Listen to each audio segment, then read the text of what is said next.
There's nothing more satisfying than getting a KO in the octagon, but for years it has felt like this is one of the only ways to get a guaranteed victory. Previous UFC games featured such a frustrating grapple and submission game that it zapped the enjoyment out of picking the path of a jiu-jitsu or wrestling fighter. Thankfully, UFC 4 has made it a lot easier when on the ground, as well as in the clinch. Replacing the obtuse submission system with two distinct minigames allows for better control, and it often made me want to initiate a takedown without living in fear that it could go horribly wrong. But does UFC 4 deliver in every other department? Let's get into the review, shall we?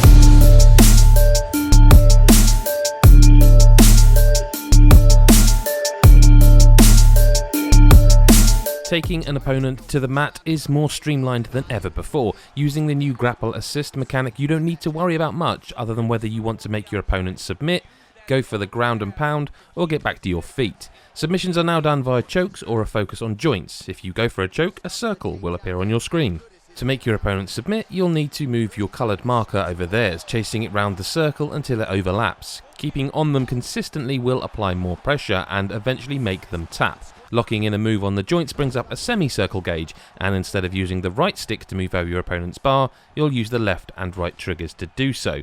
Clinches are now initiated by pressing the right shoulder button and square, or X on an Xbox controller, and it feels more fluid than its predecessor in moving between striking and locking up. Striking is much of the same, except the different punches and kicks require you to hold in certain inputs to land a move. While the ground game has been improved, striking is pretty much the same as it was over 2 years ago.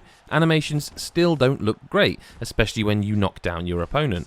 Watching these famous fighters flop to the floor in such an unrealistic way takes the shine away from actually securing the knockdown. Legs turn to jelly and cave in under the body, and there's no momentum based where the strike was first made. After so long since the last game, you'd have thought they'd want to rectify this.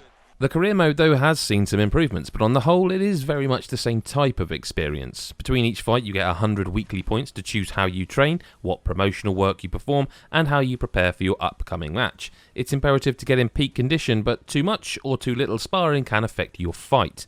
Along with trying to get in shape, you need to build hype for your fights by posting on social media, gaining sponsorship, appearing on radio shows, and more. New additions such as using points to study tapes of your opponents helps you prepare better, and inviting fighters to your camp will help you learn moves. The start of your career sees you lose in spectacular fashion, but the fictional former UFC fighter turned coach helps you pick up and lead you on a path through the amateur fights of WFA to the big leagues.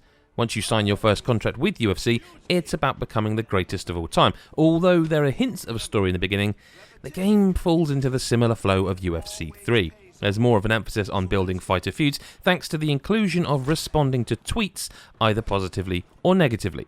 But it doesn't make a massive difference come the time you step inside the cage. By the time the next iteration is released, this could be much better, but for now it's not as exciting as it could be. We've all seen what Conor McGregor and Nate Diaz did, and there's not a sniff of any cans of Monster being thrown here.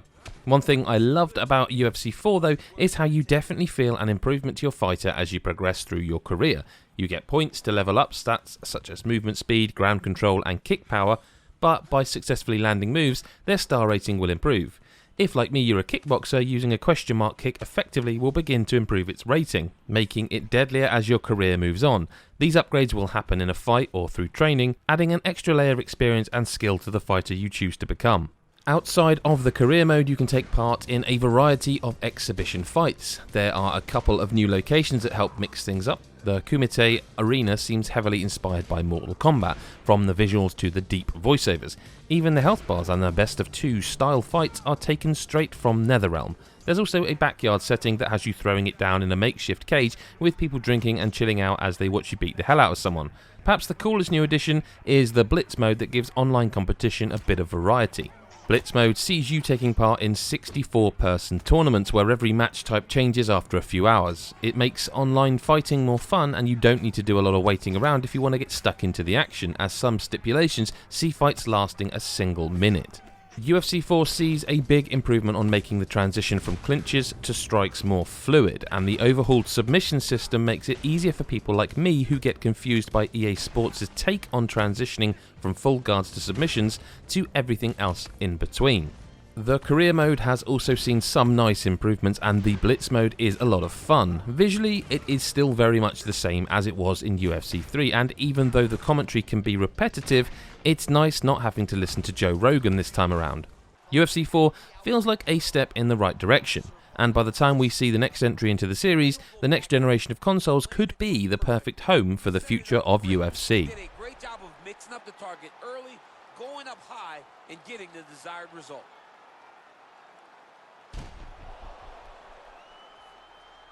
Thanks so much for watching our video review of UFC 4 by Chris White, who gave it 8 out of 10 as you've just seen on screen there. If you did enjoy this review, hit subscribe and maybe tag the bell icon so you don't miss the next video review, preview, live stream, which we archive here. You can follow us on twitch.tv/GodIsAGeek. Twitter is GodIsAGeek. You just search God is a Geek, you'll be fine. Thanks so much for your time, and we'll see you in the next video. Bye for now.